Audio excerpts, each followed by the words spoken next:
पिछले एपिसोड में सिंगू ने मेंगसी और उसके सिस्टर को बचा लिया था और फिर वो वहां से ह्यूमन अल्केमी के बारे में पता लगाने के लिए जाने वाला था। फिर अगले सीन में हम एक शैडो मास्टर को देखते हैं जो अपने लोगों से कहता है कि मास्टर एलिंग लोगों का इलाज कर रही है, इसीलिए तुम भी इसके बारे में पूरी तरह से अलर्ट रहना ताकि कोई भी एनिमी अटैक ना कर पाए। तब इस पर उसका आदमी कहता है कि आपको इसके बारे में चिंता करने की जरूरत नहीं है क्योंकि हमारे पास में तो ब्रेथ डिटेक्शन स्टोन है जो कि 10 माइल के रेडियस में किसी भी हलचल को डिटेक्ट कर सकता है और इसीलिए हमें इसके बारे में ज्यादा चिंता करने की जरूरत नहीं है। तब इस पर शैडो मास्टर कहता है कि मास्टर एलिंग के ऊपर एसएससी ने बहुत बार अटैक करने का कोशिश किया है और यहाँ पर तो बहुत सारे लोग आते जाते रहते हैं, इसीलिए हम यहाँ पर बिल्कुल भी केयरलेस नहीं हो सकते। तब हम देखते हैं कि उसका आदमी भी इसकी बात मानने के लिए रेडी हो गया था, लेकिन तभी हम देखते हैं कि वो स्टोन सिग्नल देने लगता है, इसीलिए वे सभी पूरी तरह से अलर्ट हो जाते हैं और वे इसके बारे में पता लगाने के लिए रेडी हो गए थे। तभी हम देखते हैं कि सिंगू नबाओ को पीट रहा था क्योंकि इसने याफो और यासीन को फिर से परेशान करने की कोशिश की थी।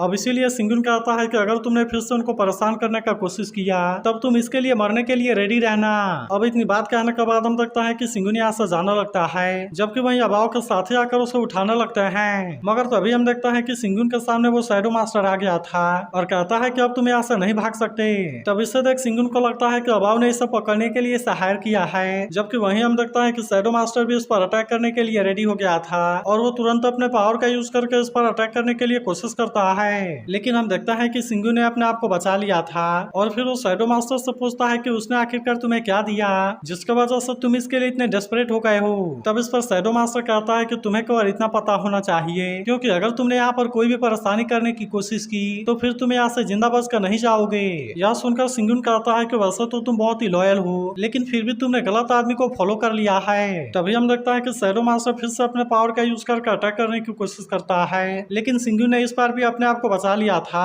और फिर कहता है कि क्या यही तुम्हारा मूव है, लेकिन इस पर शैडो मास्टर कहता है कि तुम एक बार अपने पीछे देख लेना चाहिए और तभी हम देखता है कि वो वेपन फिर से इस पर अटैक करने के लिए आने लगी थी, इसीलिए सिंगुन भी तुरंत अपने आप को बचाने के लिए वहां से भागने लगता है और हम देखता है कि इसने शैडो मास्टर को इसका अटैक का सामना कर दिया था, जिसके बाद हम देखता है कि शैडो मास्टर भी इस अटैक को रोक लेता है और फिर वो सिंगुन से कहता है कि तुम्हारी बॉडी टेक्निक तो सच में बहुत ही क्लेवर और स्ट्रेंज है और इसीलिए कहीं ऐसा तो नहीं कि तुम स्पीड स्नेक लाइन से असेसिन हो। लेकिन इस पर सिंगुन कहता है कि स्पीड स्नेक क्या है। यह सुनकर शैडो मास्टर को लगता है कि सिंगुन इसके बारे में नाटक कर रहा है, इसीलिए वो अपने पावर से इसका डुप्लीकेट बना देता है और अब इसका यूज करके वो सिंगुन पर अटैक करने लगा था, जिसके बाद हम देखता है कि सिंगुन अपने आप को बचाने के लिए वहां से भागने लगता है, लेकिन वहीं वो शैडो अब इतनी आसानी से इसका पीछा छोड़ने वाला नहीं होता और इसीलिए वो भी सिंगुन का पीछा करना शुरू कर देता है। लेकिन तभी हम देखता है कि सिंगुन को इसका पावर के बारे में समझ आ जाती है क्योंकि वो जैसे जैसे शैडो मास्टर से दूर जा रहा था इस वाले शैडो की पावर कम हो रही थी। अब इसीलिए हम देखता है कि सिंगुन भी एक जगह पर जाकर रुक जाता है जहाँ पर कि वो शैडो इसके सामने डिस्ट्रॉय हो जाती है, लेकिन अभी भी हम देखते हैं कि शैडो मास्टर इतना आसानी से इसका पीछा छोड़ने वाला नहीं होता और कहता है कि तुमने तो क्यूइंग टेक्निक के डिस्टेंस के बारे में कैलकुलेट कर लिया जो कि बिल्कुल भी सिंपल नहीं है। तब इस पर सिंगुन कहता है कि इसमें तो बहुत बड़ी कमी है और इसीलिए कोई भी इसके बारे में बहुत ही आसानी से पता लगा लेगा, जिसके बाद शैडो मास्टर कहता है कि तुम्हारी ऑब्जर्वेशन स्किल तो बहुत ही अच्छी है लेकिन अफसोस की बात है कि तुमने ऐसे टैलेंट को बेकार के कामों में वेस्ट कर दिया। मगर वहीं सिंगुन को अभी भी इसके बारे में कोई चिंता नहीं होती और कहता है कि अगर तुम्हारे पास में कोई और भी मूव है तो तुम इसका यूज करके देख सकते हो। तब हम देखता है कि शैडो मास्टर भी इसके लिए पूरी तरह से रेडी हो गया था और वो तुरंत ही अपने पावर का यूज करके इस पर अटैक करने के लिए चला जाता है। तब हम देखता है कि सिंगुन इसे रोकने के लिए कुछ भी नहीं कर पाता, जबकि वहीं शैडो मास्टर अपने पावर का यूज करके इसके स्पीड से में अटैक करने के लिए चला गया था, मगर तभी हम देखता है कि वहां पर सिंगुन की स्वॉर्ड होती है, इसीलिए ये पावर अपने आप ही एक्टिवेट हो जाती है और हम देखता है कि इसने शैडो मास्टर को बहुत ही आसानी से रोक लिया था। मगर अभी भी हम देखता है कि शैडो मास्टर भी इतना आसानी से हार मानने वाला नहीं होता, इसीलिए वो अपने सोल किलिंग डैगर का भी यूज करने के लिए रेडी हो जाता है और कहता है कि 1 लाख डीमन के ब्लड एसेंस से बना हुआ है, इसीलिए अब तुम इससे बचने के लिए कुछ भी नहीं कर सकते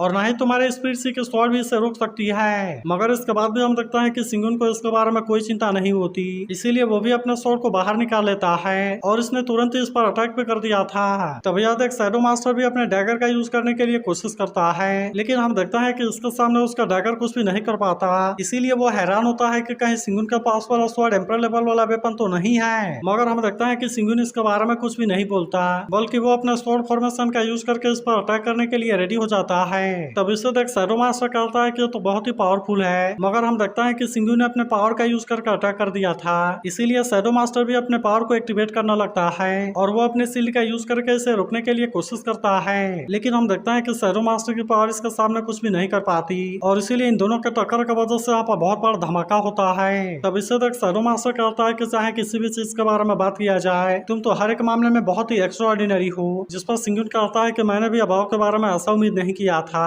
और उसके पास में तो हेल्प करने के लिए तुम्हारा जैसा मार्शल एम्परर है। लेकिन तभी यह सुनकर शैडो मास्टर कहता है कि अभाव कौन है, क्योंकि मैं तो केवल मास्टर येलिंग का गार्डियन हूँ। तब इस पर सिंगुन कहता है कि अगर तुम अभाव के साथ में नहीं हो तो फिर तुमने मुझे मारने के लिए कोशिश क्यों किया। तब हम देखते हैं कि शैडो मास्टर इसे स्टोन के बारे में बताने लगता है और कहता है कि ये ट्रेजर हमारे मास्टर चू छोड़ गए हैं और इसीलिए पता नहीं क्यों ये तुम्हारे वजह से सिग्नल देने लगा। मगर तभी हम देखते हैं कि शैडो मास्टर के आदमी और अभाव भी यहाँ पर आ जाते हैं, जहाँ अभाव शैडो मास्टर से कहता है कि ये लोगों को मार रहा है और अब तो ये मुझे भी मारने वाला था। तब यह सुनकर शैडो मास्टर पूछता है कि सच में ऐसा है, जिसके बाद हम देखता है कि अभाव इसके बारे में पूरी तरह से झूठ बोलने लगता है और फिर सिंगुन से कहने लगता है कि तुमने तो मुझे मारने के लिए कोशिश किया, लेकिन अब तुम शैडो मास्टर के सामने कुछ भी नहीं कर सकते और इसीलिए तुम इसके बारे में झूठ बोलने के लिए कोशिश ना करना। लेकिन शैडो मास्टर कहता है कि जब मैं इसके साथ में फाइट कर रहा था तब तो इसने बिना किसी वजह के भी एक आदमी को बचा लिया और इसीलिए मुझे लगता है कि यह ऐसा कुछ भी नहीं कर सकता। तभी सिंगुन भी अभाव से कहता है क्या तुम अपने लाइफ के ऊपर बेट लगाना चाहते हो।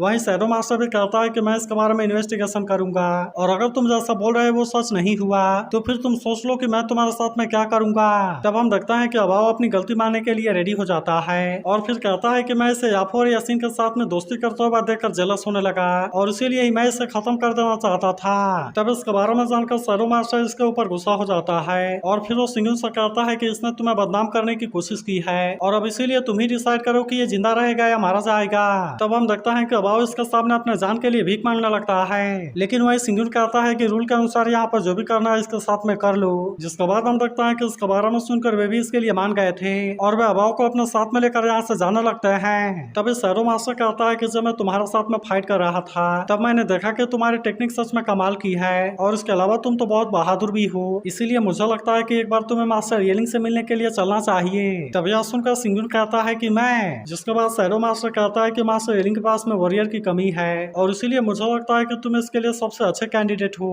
तब इस पर सिंगुन कहता है कि शायद ये याफो और यासीन के लिए सही होगा और इसीलिए हम देखता है कि वो येलिंग से मिलने के लिए रेडी हो जाता है। फिर शैडो मास्टर इससे बताता है कि मास्टर येलिंग यहाँ पर काफी टाइम से हैं, क्योंकि वो यहाँ के लोगों को हील करने की कोशिश कर रही हैं ताकि वो इनको बचा सकें। वहीं हम देखता है कि येलिंग एक लड़के को हील कर देती है, जो येलिंग से कहने लगता है कि अब तो पिछले कई दिनों से लगातार लोगों को हील कर रही हैं और इसीलिए आप कुछ टाइम के लिए आराम क्यों नहीं कर लेती। लेकिन इस पर येलिंग कहती है कि मुझे अभी भी बहुत सारे लोगों को हील करना है और इसीलिए मैं यहाँ पर रेस्ट नहीं कर सकती। लेकिन तभी हम देखते हैं कि शैडो मास्टर सिंगुन को यहाँ लेकर आ गया था और कहता है कि इसकी कॉम्बैट एबिलिटी बहुत ही शानदार है और इसीलिए मुझे लगता है कि आप इसे ट्रेन कर सकती हैं। मगर तभी हम देखते हैं कि इसे देख येलिंग हैरान हो गई थी और फिर वो कहती है कि क्या सच में तुम हो। तब इस पर सिंगुन पूछता है कि क्या तुम मेरे बारे में जानती हो, लेकिन अब येलिंग बात को बदलते हुए कहती है कि अगर शैडो मास्टर तुम्हें जानता है तो फिर तुम जरूर ही कोई टैलेंटेड आदमी होगे। फिर वो कहती है कि मैंने अपने हाथों से स्नैक्स तैयार किए हैं और इसीलिए मैं चाहती हूँ कि तुम भी इसे हमारे साथ में एंजॉय करो।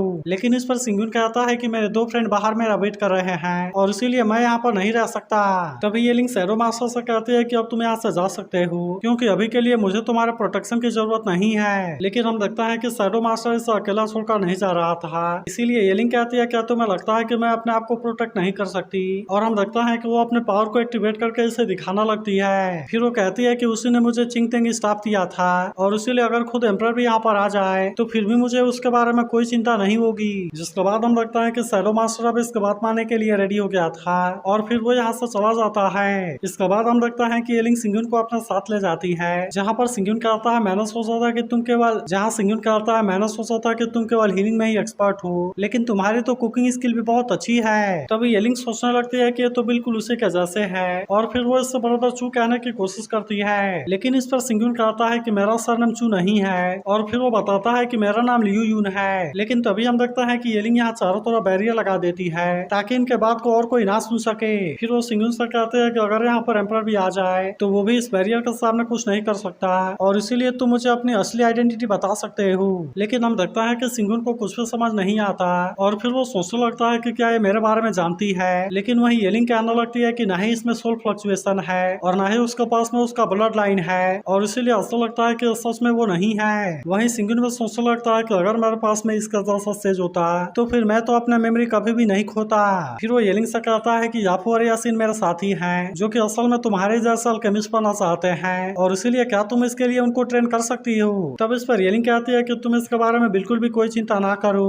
क्योंकि मैं डिसाइपल को उनके टैलेंट के आधार पर लेती हूँ। इसीलिए मुझे लगता है कि अगर उनके पास में टैलेंट होगा तो फिर मैं उनको अपना डिसाइपल जरूर बनाऊंगी। तब हम देखते हैं कि सिंगुन इस बात के लिए इसे थैंक यू कहता है। तभी येलिंग उससे कहते हैं कि तुम भी कुछ कम नहीं हो, क्योंकि तुम्हारे पास में भी अल्केमी की टैलेंट है, और इसीलिए क्या तुम मेरा डिसाइपल बनना चाहोगे। तब इस पर सिंगुन कहता है कि क्या मेरे पास में अल्केमी टैलेंट है। जिसके बाद येलिंग कहती है कि अगर तुम कॉमनर भी हो तो क्या हुआ, लेकिन अगर तुम्हारे पास में अल्केमी की टैलेंट है तो फिर मैं अपने डिसाइपल का ख्याल जरूर रखती हूँ। अब इतनी बात करने के बाद हम देखते हैं कि वो इसका टैलेंट के बारे में चेक करने के लिए जाती है, जहाँ हम देखते हैं कि उसे इसके अंदर का नजारा दिखाई देने लगता है, और वहाँ पर बहुत सारे स्टोर टूट कर बिखरे हुए थे, जबकि वहाँ ग्रीन कलर की कोई पावर भी मूव हो रही थी। मगर वहीं हम देखते हैं कि इसके कंडीशन को देख येलिंग हैरान हो गई होती है और कहती है कि यह कैसे पॉसिबल है। तब इसके ऐसे बात सुनकर सिंगुन उससे पूछता है कि क्या हो गया। जिसके बाद येलिंग इससे बताते हैं कि तुम्हारी वुड पावर तो काफी अमेजिंग है, जो कि टीनेजर के लिए बिल्कुल भी नॉर्मल नहीं है। तब यह सुनकर सिंगुन उससे पूछता है फिर क्या ऐसा ही नहीं है। तब येलिंग इससे बताते हैं कि तुम्हारे लिए बड़ा अफसोस की बात है, क्योंकि तुम्हारे पास में स्प्लिट सी नहीं है, और सबसे खराब चीज तो यह है कि तुम्हारे पास में सोल अवतार भी नहीं है। तब इसके बारे में जानकर सिंगुन भी इस बात से हैरान हो गया था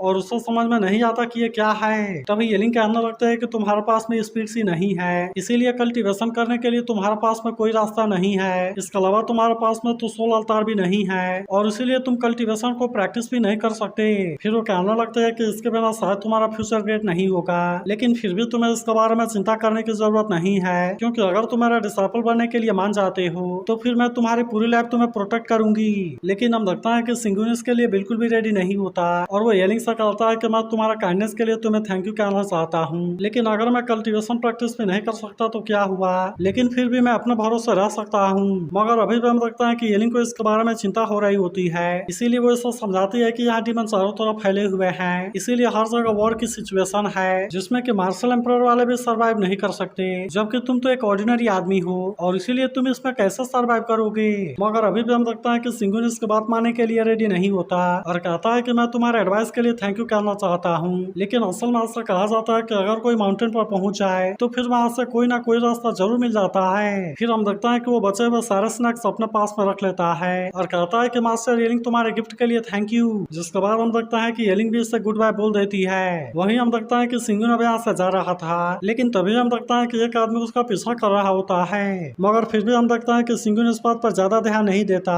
जबकि वो आदमी तुरंत अपने वेपन का यूज करके इस पर अटैक करने के लिए कोशिश करता है। लेकिन हम देखते हैं कि सिंगुन ने अपने आप को इस अटैक से बचा लिया था और फिर से पूछता है कि तुम मुझे फॉलो क्यों कर रहे हो। तब इस पर वो आदमी कहता है कि मैं तुम्हारा ट्रेजर को लेना चाहता हूँ, और अब इतनी बात कहने के बाद हम देखते हैं कि वो इस पर अटैक करना शुरू कर देता है। लेकिन यह देख सिंगुन में अपने आप को बचाने के लिए रेडी हो गया था, इसीलिए वो आदमी सिंगुन का कुछ भी नहीं कर पाता, और फिर सिंगुन उससे पूछता है कि तुम मुझसे क्या चाहते हो। तब इस पर वो आदमी कहता है कि अगर तुम्हारे पास में कुछ नहीं है तो क्या हुआ, लेकिन तुम्हारे पास में तुम्हारी लाइफ तो है। इसके बाद हम देखते हैं कि वो फिर से इस पर अटैक करने के लिए आता है, लेकिन सिंगुन ने भी इस पर अटैक कर दिया था, और फिर कहता है कि तुम मुझे मारने के लिए कुछ भी नहीं कर सकते। तब इस पर वो आदमी कहता है कि बिना ग्रेट पावर का तुम कुछ भी नहीं कर सकते, और अब इतनी बात करने के बाद वो फिर से इस पर अटैक करने के लिए आता है, लेकिन इस पर सिंगुन कहता है कि जो के यहीं पर खत्म करो, और हम देखते हैं कि येलिंग अपने पावर का यूज करके इसके अटैक को रोक लेती है। जिसके बाद हम देखते हैं कि आदमी भी इस बात से हैरान हो गया था, और वहीं येलिंग भी उससे पूछते हैं तुम्हें कैसा पता चला कि ये मेरा आदमी है। तब इस पर सिंगुन कहता है कि तो तुम्हारा एरिया है और इसीलिए कोई और यहाँ पर कुछ भी करने की हिम्मत नहीं करेगा।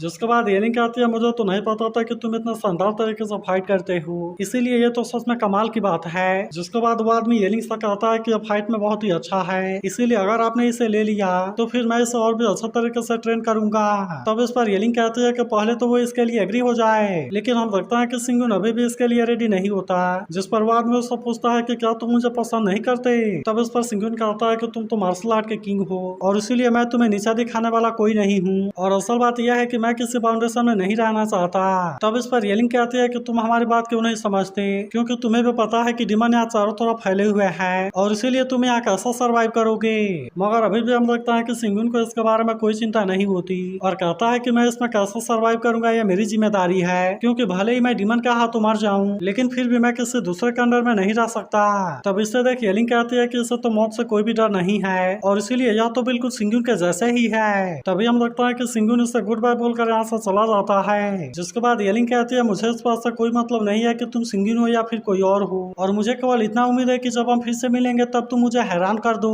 वहीं हम देखते हैं कि सिंगुन याफू और यासीन से मिलने के लिए जा रहा था, लेकिन तभी वो देखता है कि एक आदमी डिमन फायर में फंस गया है, इसीलिए उसे बचाने के लिए भी कोई कुछ नहीं कर रहा था, क्योंकि ये डिमोनिक फायर सच में काफी खतरनाक होती है और उसे टच करते हुए वो बाकी लोगों के अंदर भी फैल जाएगी। मगर अभी भी हम देखते हैं कि सिंगुन को इसके बारे में कोई चिंता नहीं होती और इसीलिए वो इसकी हेल्प करने के लिए चला जाता है, लेकिन तभी हम देखते हैं कि डिमोनिक फायर अब इसके बॉडी में भी फैल जाती है और अब इसीलिए वो अपने आप को बचाने के लिए कुछ भी नहीं कर पाता। तो क्या आपको लगता है कि सिंगुन अपने आप को डिमोनिक फायर से बचा पाएगा? इसके बारे में कमेंट करके जरूर बताना, और अगर आप इसके अगले एपिसोड के लिए एक्साइटेड हो तो इस वीडियो को लाइक जरूर कर देना।